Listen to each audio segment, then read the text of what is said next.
English sentences for daily use. 20 easy sentences for kids. The sun is shining brightly today. The sun is shining brightly today.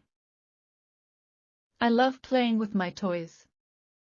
I love playing with my toys.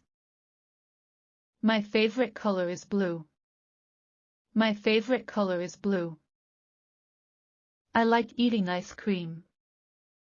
I like eating ice cream. Can we go to the park, please?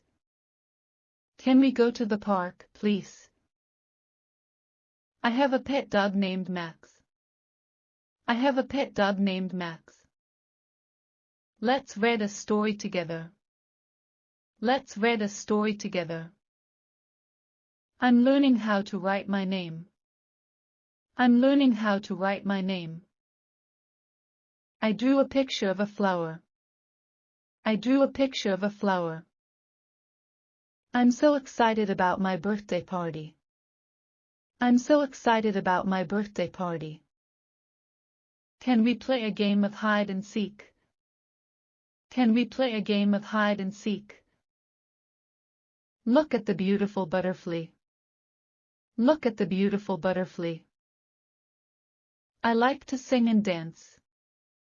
I like to sing and dance. I learned a new song at school today. I learned a new song at school today. I want to be an astronaut when I grow up. I want to be an astronaut when I grow up. I made a card for Mom and Dad. I made a card for Mom and Dad. Can we bake cookies together? Can we bake cookies together? Let's go on a nature walk and look for bugs. Let's go on a nature walk and look for bugs. My best friend's name is Sarah. My best friend's name is Sarah. I'm grateful for my family and friends. I'm grateful for my family and friends.